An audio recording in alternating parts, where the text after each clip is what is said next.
नमस्कार बच्चों, मैं डॉक्टर मोनिका डूंगरवाल आज शक्ति व्यवस्थापन के तत्व अर्थात एलिमेंट्स ऑफ एनर्जी मैनेजमेंट के बारे में बात कर रही हूँ।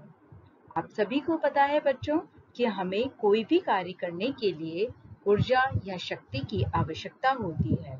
प्रत्येक व्यक्ति की शारीरिक शक्ति जो है वह भिन्न भिन्न होती है।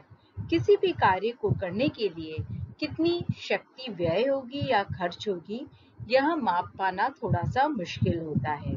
यह व्यक्ति की शारीरिक एवं मानसिक जो स्वास्थ्य है एवं शारीरिक संरचना है उस पर भी निर्भर करता है। साथ ही उस परिवार की आनुवंशिक प्रवृत्ति एवं पारिवारिक कार्य पृष्ठ आधार या प्रवृत्ति पर भी निर्भर करता है कि उसकी कार्य क्षमता क्या है या कैपेबिलिटी क्या है। शक्ति व्यवस्थापन जो बच्चों किया जाता है, जैसा कि पूर्व में भी बताया है कि लक्ष्य प्राप्ति के उद्देश्य से किया जाता है।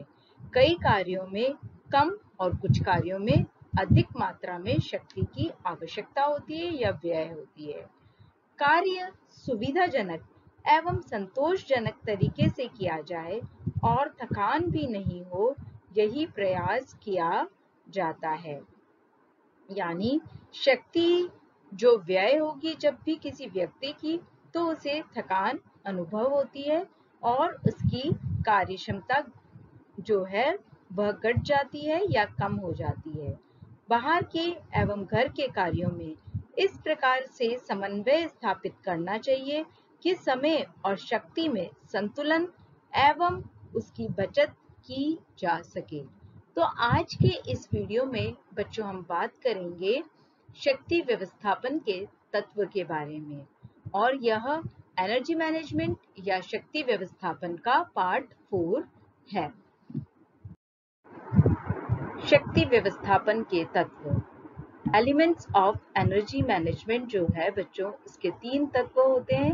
और फर्स्ट तत्व है कार्य, नेक्स्ट है कार्य क्षेत्र और तीसरा है कार्यकर्ता।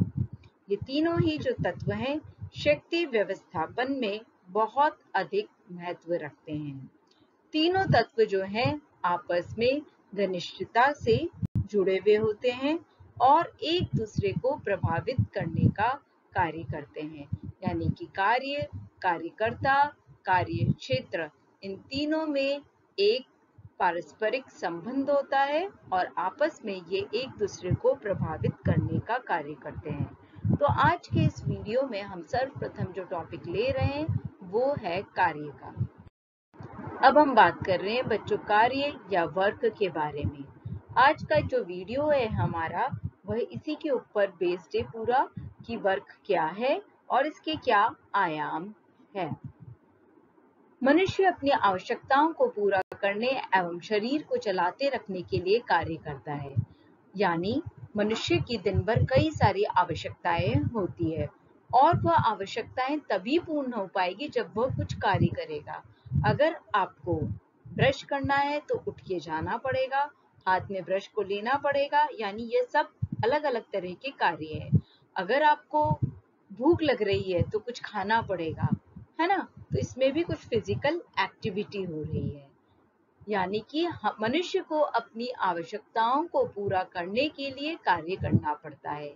यह जीवन का एक आवश्यक अंग होता है और इसके शक्ति प्रधान आयाम का यह एक आवश्यक अंग है। कार्य जो है बच्चों, उसके कई सारे आयाम या कंपोनेंट ऑफ वर्क्स होते हैं, जिसे कि हम नेक्स्ट स्लाइड में देखने हैं। कार्य के जो आयाम है वह निम्न प्रकार से हैं।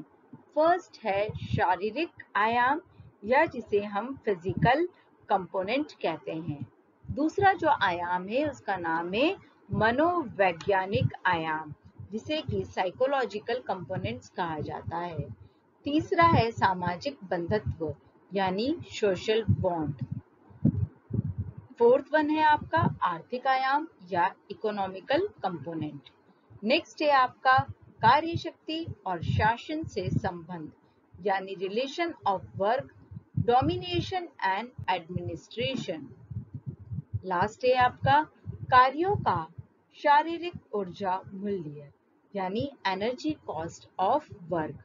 तो कार्य के जो ये निम्न आयाम हैं, इनको हम एक एक करके समझेंगे और सर्वप्रथम हम बात करने जा रहे हैं बच्चों शारीरिक आयाम के बारे में। शारीरिक आयाम या फिजिकल कंपोनेंट्स। बच्चों, हम निरंतर कुछ न कुछ कार्य करते रहते हैं, जैसे कि लिखना है ना, घर का झाड़ू लगाना है, पोछा लगाना, बर्तन मांजना, कपड़े धोना है ना।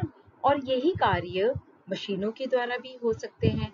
तो मशीन द्वारा कोई भी कार्य अच्छे से हो, ये तभी संभव होता है जब वह एक ही तरह का कार्य करे या एक ही तरह का सरल कार्य लगातार करती है। जैसे आपको पता है मिक्सी अगर है तो उसमें आप चीजों को मिक्स करने वाला काम करोगे। पोंछा लगाने की मशीन है तो उससे आप पोंछा लगाने का कार्य करोगे, यानी एक ही तरह का सरल कार्य लगातार करती है। मानव शरीर जो है बच्चों, वह भी एक तरह की मशीन है। मानव शरीर स्फूर्ति एवं सफलता से कार्य तभी कर पाएगा जब उसके शरीर की जो मांसपेशियां हैं, उसका जो मस्तिष्क है और साथ में उसके संवेग या सेंसेस जो हैं, वह तीनों आपस में कोऑर्डिनेट होकर या समन्वय बनाकर काम करते हैं। तो जिस कार्य में व्यक्ति गति और क्रियाएं करता है, उस कार्यों में व्यक्ति को थकान जल्दी महसूस होती है। क्यों? क्योंकि वह शारीरिक कार्य कर रहा है। यह जो थकान होती है वो मनोवैज्ञानिक नहीं हो रही है, क्योंकि ऐसी क्रियाएं जो हैं या ऐसी जो वर्क है उसमें गति हो रही है। और इसका मैक्सिमम समय रीजन होता है शरीर में लैक्टिक एसिड का फॉर्मेशन होना या लैक्टिक एसिड का बनना। क्यों बनता है ये मैंने पूर्व के वीडियो में भी बताया था कि हमारे शरीर में कोई भी जब हम कार्य करते हैं तो ऊर्जा की आवश्यकता होती है और यह ऊर्जा हमें भोजन के द्वारा मिलती है।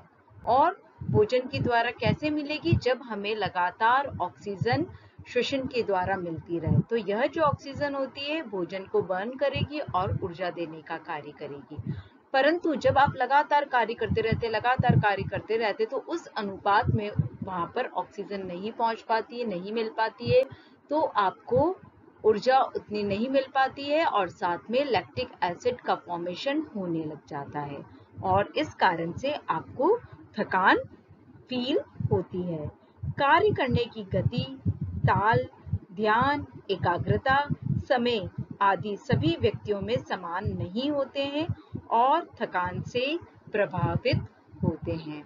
यहाँ पर एक पिक्चर दिया गया है जहाँ पर बताया है कि एक जो बच्ची है वह उचित ऊंचाई पर बैठकर कार्य कर रही है कोई। तो अगर हम अपना जो पूर्व के वीडियो में पोस्चर की बात की थी उसका ध्यान रखते हुए कोई कार्य करते हैं तो थकान कम फील होती है। इसी तरीके से जो ब्रश है वह अगर सुविधाजनक लंबाई का है तो उस कार्य को करने में भी थकान कम फील होती है। यानी जो शारीरिक आयाम है कार्य करने का, वह शारीरिक आयाम तभी अच्छे से पूर्ण हो पाएगा जब हमारे शरीर की मांसपेशियां, संवेग, मस्तिष्क एक साथ मिलकर उस कार्य को सरल तरीके से करेंगे और इसके साथ ही थकान भी कम होगी व्यक्ति के अंदर। नेक्स्ट है कार्य का मनोवैज्ञानिक आयाम। कार्य व्यक्ति के व्यक्तित्व का विस्तार है। वह एक उपलब्धता है जिससे व्यक्ति स्वयं को परिभाषित करता है। यानी कार्य किसी भी व्यक्ति के व्यक्तित्व, पर्सनालिटी का विस्तार करता है और साथ में किसी भी व्यक्ति को परिभाषित करने का कार्य करता है। कार्य के द्वारा ही व्यक्ति अपनी योग्यता को यानी कि अपनी कैपेबिलिटी को नापने का कार्य करता है और संतोष प्राप्त करता है। यानी अगर उसको कार्य में सफलता प्राप्त हो रही है, उसके उद्देश्यों में सफलता प्राप्त हो रही है, तो वह जब अपने कार्यों में सफलता प्राप्त करेगा तो उसके ऊपर जो है पॉजिटिव इफेक्ट आएगा, वह आत्मनिर्भर बनेगा, वह स्वावलंबी बनता है। परंतु कार्य करने में जब असफलता मिलती है तो उसके ऊपर विपरीत प्रभाव पड़ता है। सामाजिक बंधुत्व या सोशल बॉन्ड। समाज जो है किसी भी व्यक्ति के जीवन में एक मुख्य भूमिका निभाने का कार्य करता है।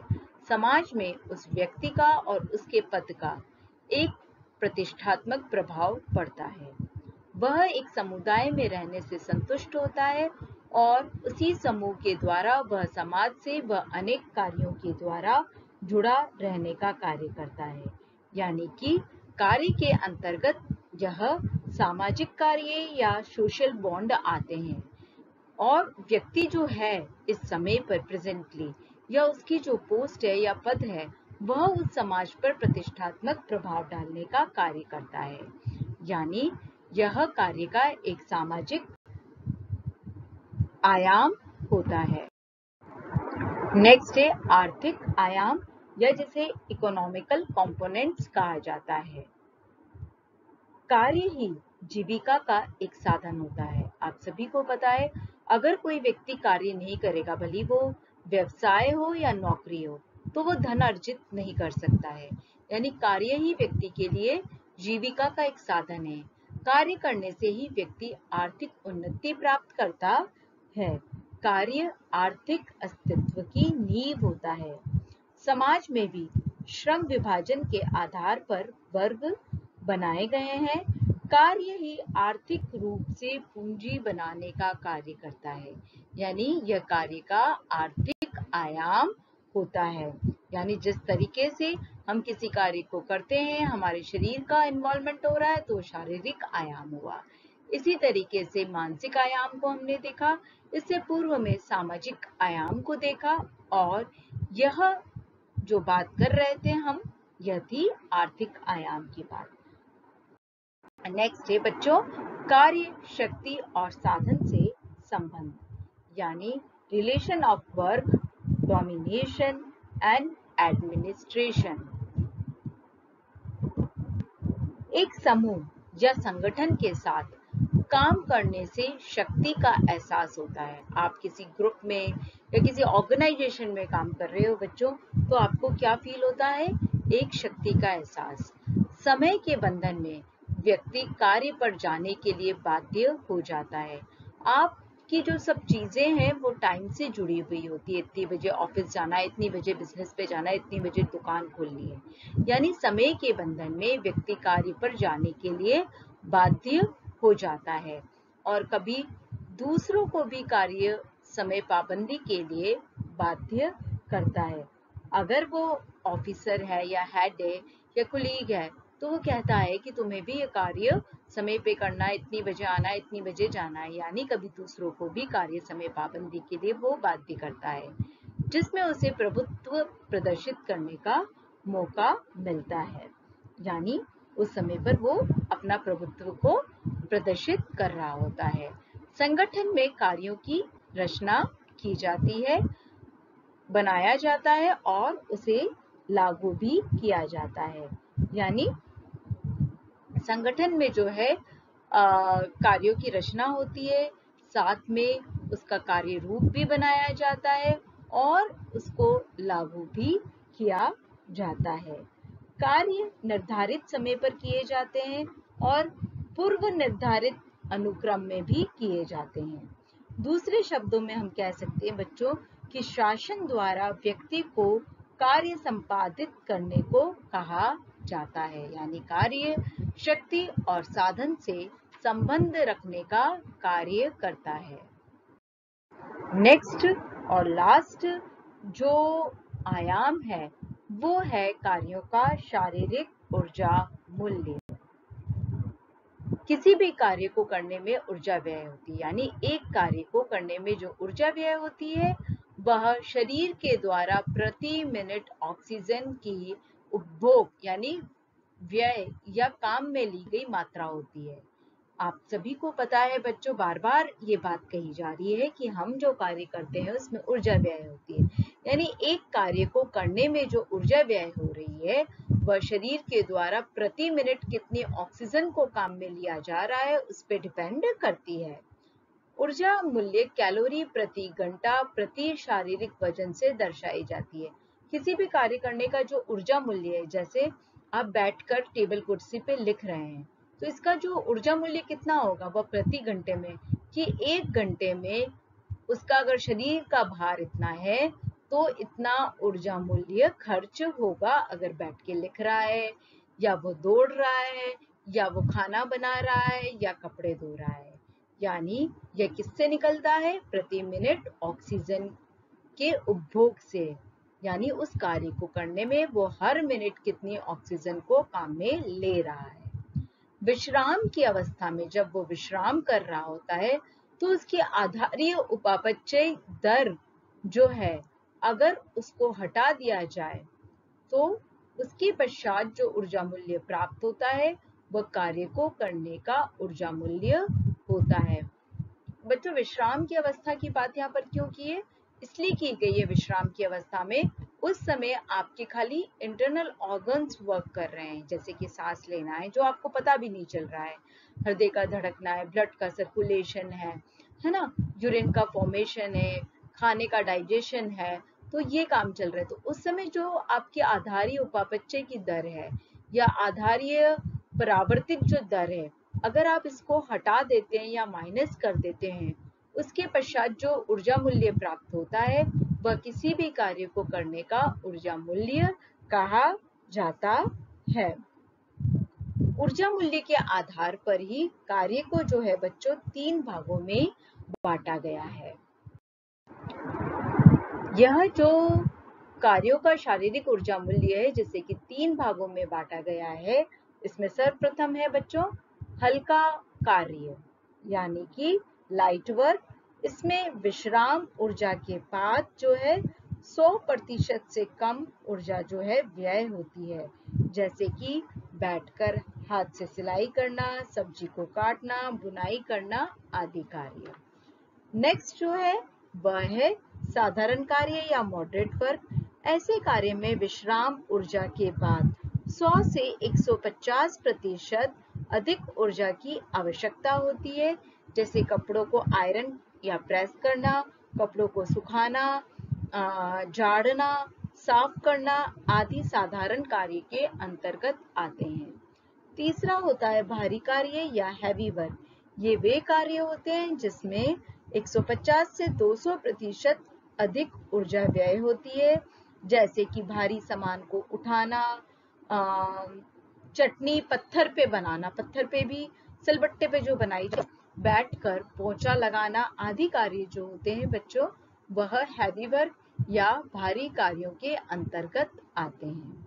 तो बच्चों ये जो सारे पॉइंट्स देखे हमने, शारीरिक आयाम, मानसिक आयाम, सामाजिक बंधत्व, आर्थिक आयाम, कार्य का शक्ति और शासन से संबंध, कार्यों का शारीरिक ऊर्जा मूल्य, यह सभी कार्य के आयाम थे और यह जो है शक्ति व्यवस्थापन के तत्व के अंतर्गत प्रथम तत्व था। इसके साथ ही हमारा आज का जो वीडियो है शक्ति व्यवस्थापन के तत्व में प्रथम तत्व को हमने इसमें कंप्लीट कर लिया है, जो कि है आपका कार्य। थैंक यू बच्चों।